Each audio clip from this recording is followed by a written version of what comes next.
Her Excellency Michelle Bachelet, former President of Chile,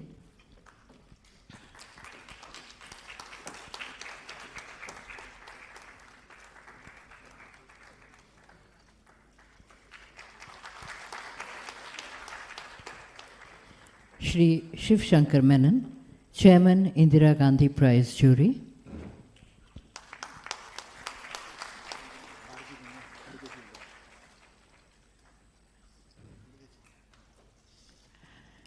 Shri Mallikarjun Khadge, President of the Indian National Congress.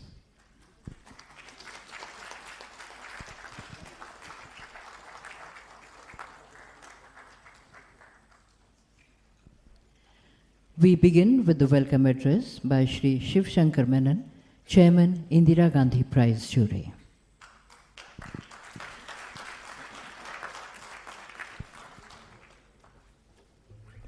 Your Excellency, Madam Michelle Bachelet, former President of Chile, Madam Sonia Gandhi, Chairperson of the Indira Gandhi Memorial Trust, ladies and gentlemen and friends, it gives me great pleasure to welcome you to the award ceremony of the Indira Gandhi Prize for Peace, Disarmament and Development for 2024. The prize was established to commemorate one of India's greatest 20th century leaders, Mrs. Indira Gandhi, and her remarkable contribution to national and global well-being. It seeks to recognize and promote what she stood and worked for, a world free of prejudice, where men and women of all lands can live in peace, cherishing our common humanity and universal heritage. Hence this prize for peace, disarmament, and development. The previous recipients of this prize have included those who worked to bring Arabs and Israelis together, Pratham for pioneering work in education in India, Her Excellency Mrs. Ellen Johnson Sirleaf of Liberia, Mary Robinson, and former UN Secretary General Kofi Annan, and organizations like Médecins Sans Frontières. I cannot think of a time when the purposes for which the prize was established were more relevant. We are in a world today which is adrift, where uncertainty, conflict, and human displacement are at levels that we have not seen since World War II. By any metric, deaths by conflict, internally displaced people, international refugees, we are in a much more dangerous and unpredictable world, marked by the return of power politics. And sadly, there is no sign of a cogent or effective international response to this situation. If ever we needed the work and values that the prize recognizes, it is now.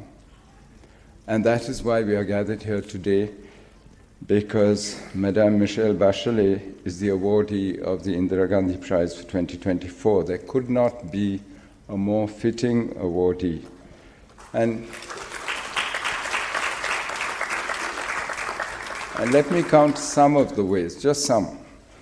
In Dr. Bachelet, we have somebody who has consistently stood for values in politics and shown by her actions how to practice what she believes. In 2 terms as President of Chile, she showed how to come to terms with and to move forward in a polarized polity, and was an important voice for the rights of the most vulnerable and sections of the population. And no part of humanity suffers more from today's dysfunctional world than women and children. And she represents striving and hope for women and children in 2 very important ways. She has shown by her work that women are not just victims, but have agency. And what she did as the first executive director of UN Women will always be remembered, because it started a whole area of work which created constructive outcomes in the multilateral world. And we all know how rare that is. She was also a beacon of hope in her other role as UN High Commissioner for Refugees, where when power politics seems to trump reason, humanity, equity, and justice, and when a return to constructive multilateralism is essential if we are to deal with the kind of grave transnational issues that we face, such as climate change, developing country debt, inequality, and deprivation. And her work, actually, in the multilateral sphere shows us how we and the multilateral system might do so. So with these few words, allow me to felicitate Madame Bachelet and to welcome you all to this awards ceremony. Thank you very much.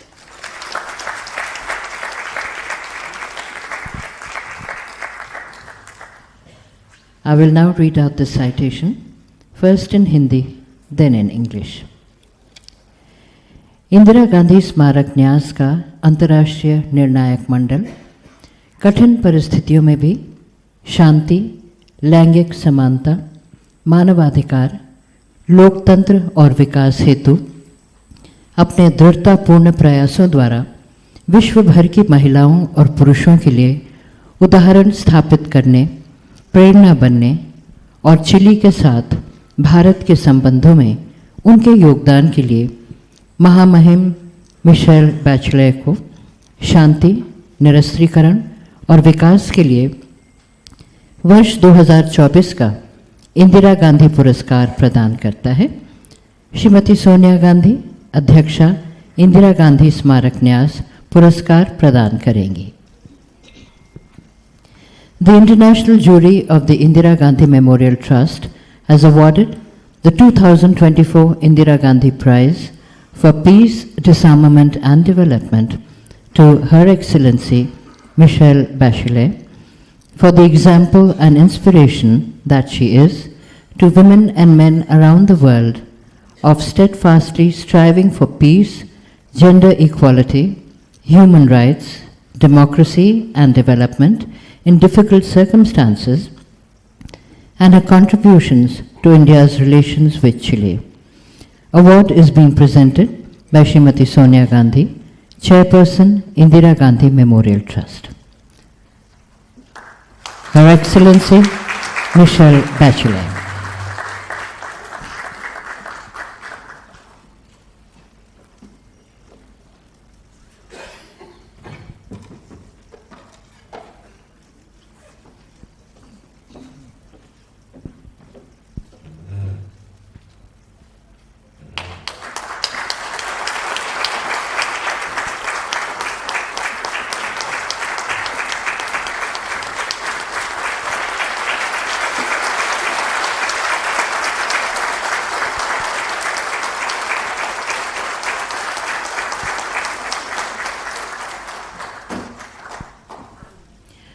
I request Srimati Sonia Gandhi, Chairperson, Indira Gandhi Memorial Trust, to kindly address the gathering.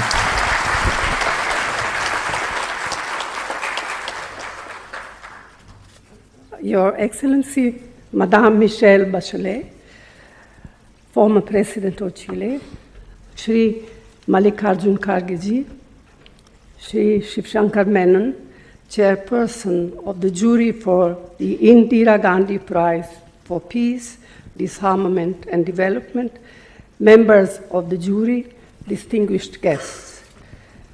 The Indira Gandhi Prize for Peace, Disarmament and Development was instituted in 1985 in the memory of one of the most extraordinary woman leaders of our time.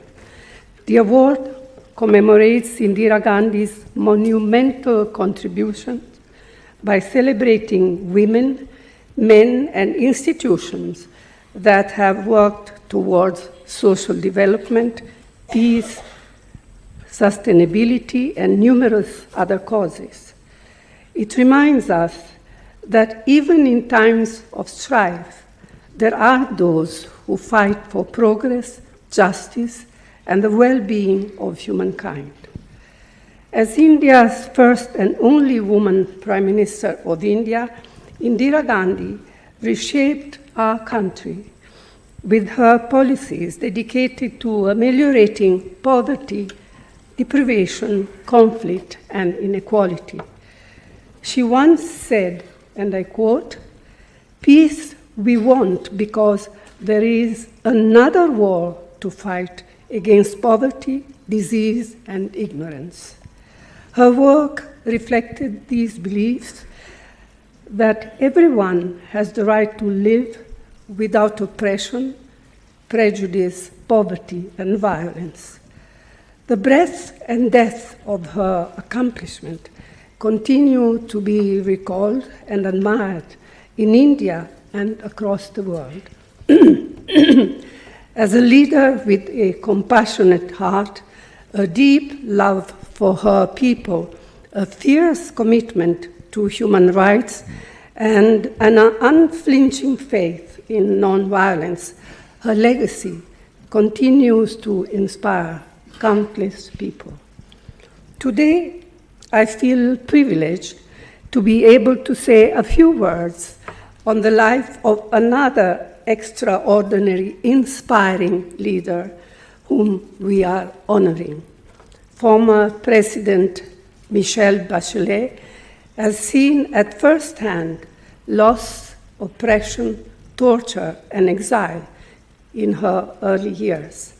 It is a remarkable coincidence how both these two women, were born and raised in times of strife. Their country, their people, their family, and they themselves were victims of subjugation. Madame Bachelet found her way back to Chile, facing setbacks while also witnessing her country's transformation into a democracy. As a trained medical professional, she worked with the Ministry of Health, later serving as the health minister in 2000. She continued to break barriers, becoming Chile and Latin America's first female defense minister, and made history when she was elected president of her country on 2 separate occasions.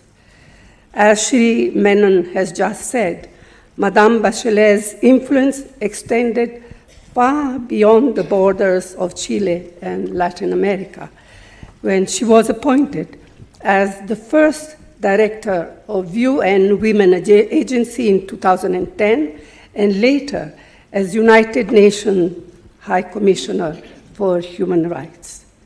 Her work has been rooted in efforts to ensure the rights of all, but particularly of women. She believes that gender equality is imperative to resolving all that afflict our world.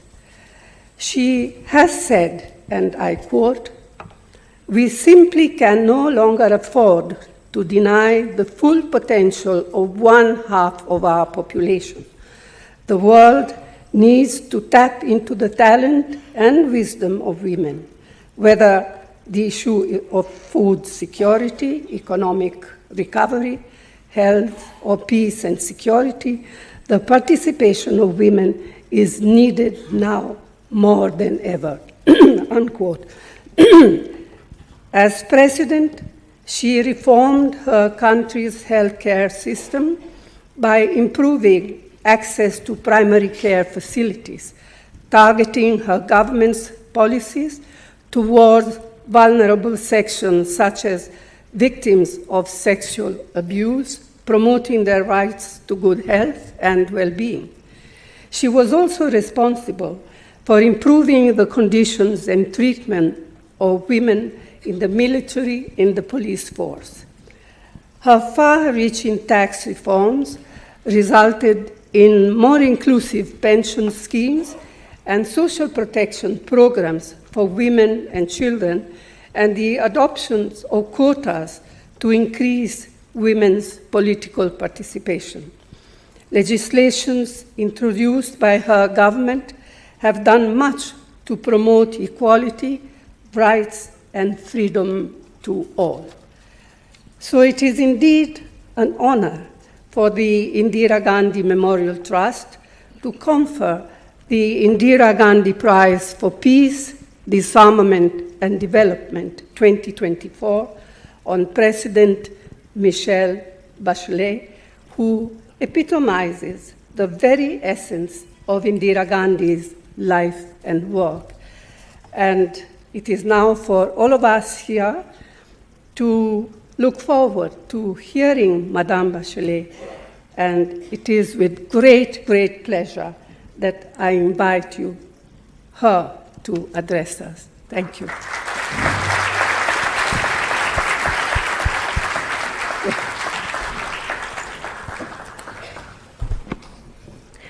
Good evening, everyone.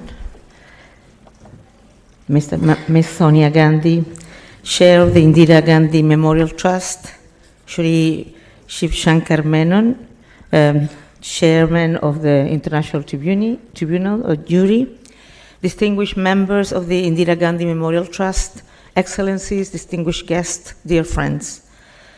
I would like to express my deepest gratitude for the Indira Gandhi Prize for Peace, Disarmament and Development, which has been conferred upon me by the Indira Gandhi Memorial Trust.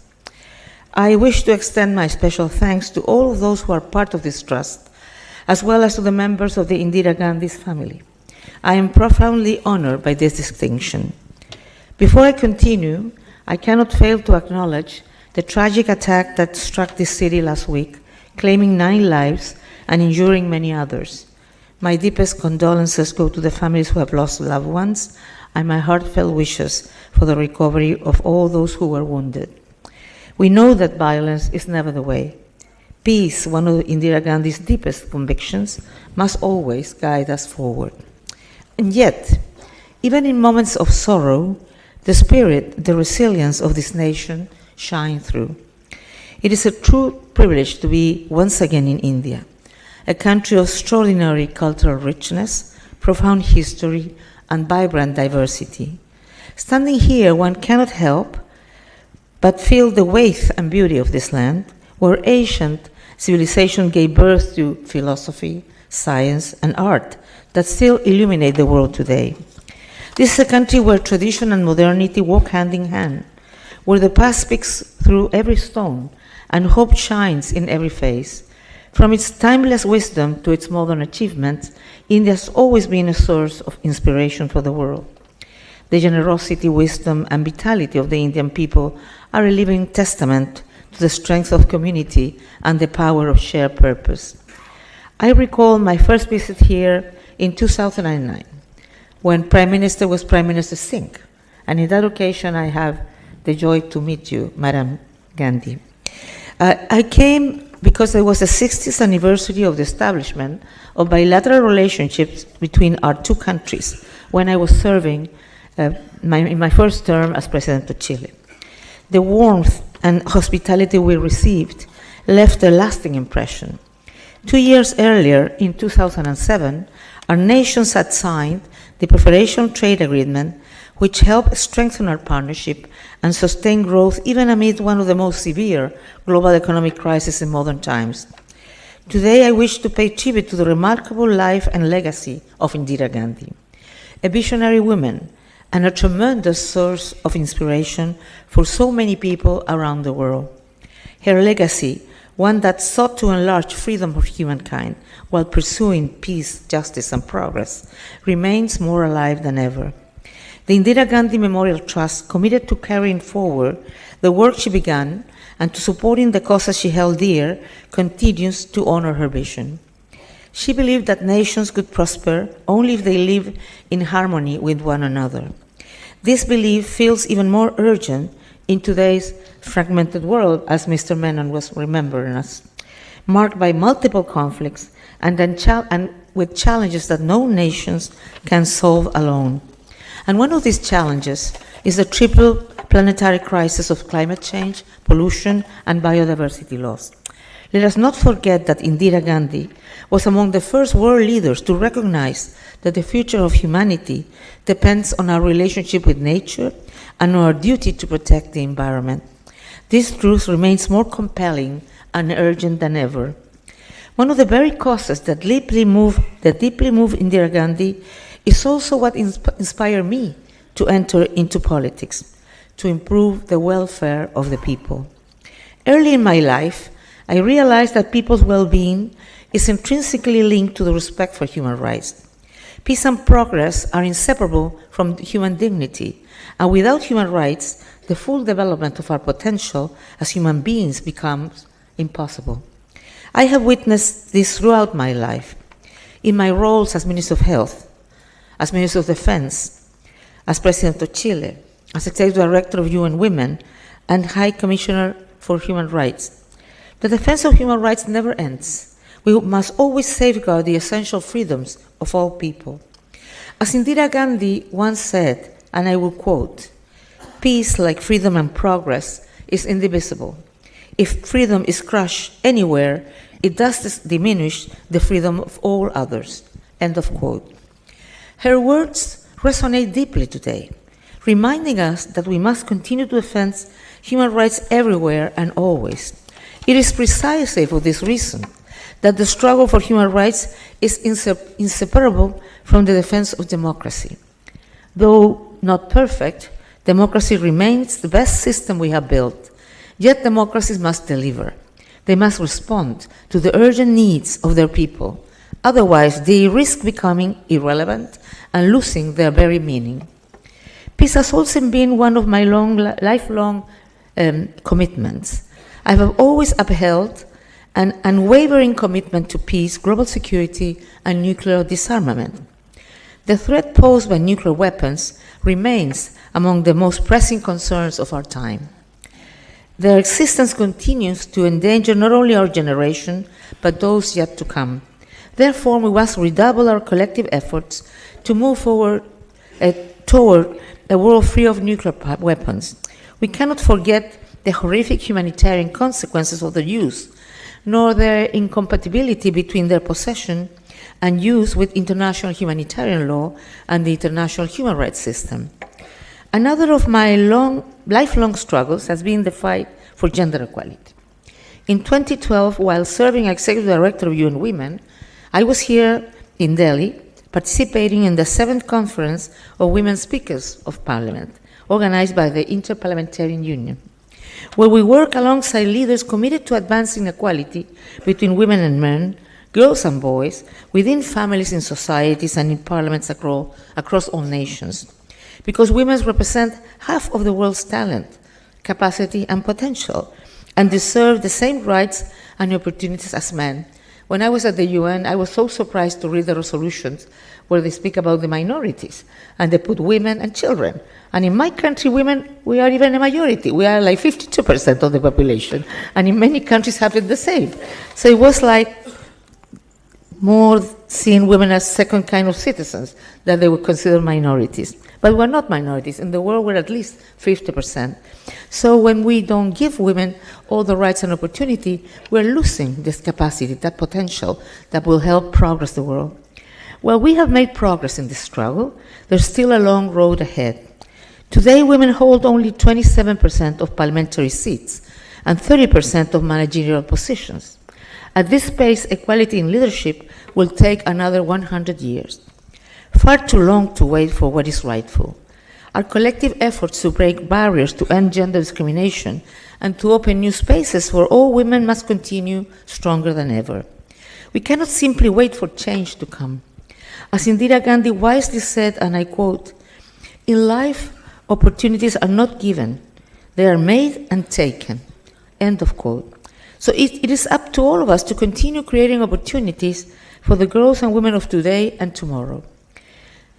Let me just say, dear friends, I accept this award knowing that it's not only a recognition of my own journey, but also of the countless women and men who have believed in and worked alongside me and many others for a fairer, freer, and more peaceful world.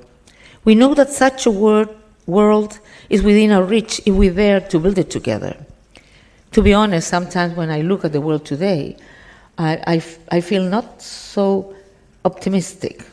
That's why I think that multilateralism is more needed than ever, and we need to give to all these global challenges global responses. Otherwise, humanity will not have a good time. So let us honor Indira Gandhi's enduring vision by working together every day across nations, generations, and differences. That is the only way we can build a world with peace, equality, and dignity, and not aspirations, but realities for all. May this honor renew in us the conviction that every step toward peace, every act of justice, and every voice raised for equality brings humanity closer to the future that Indira Gandhi dreamed of, and that we together must continue to make real. Thank you very much. Dhanyavad.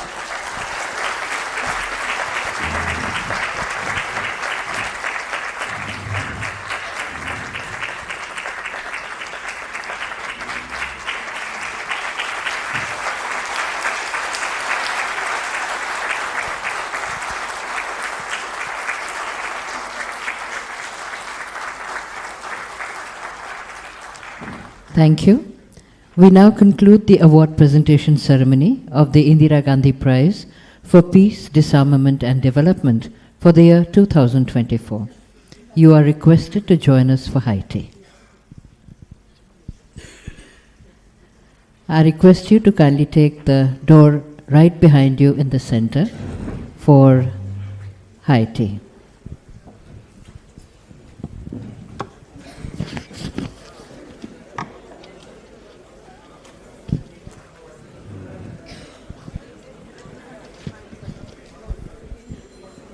जलपान के लिए आप कृपया पीछे वाले दरवाज़ों का इस्तेमाल कीजिए।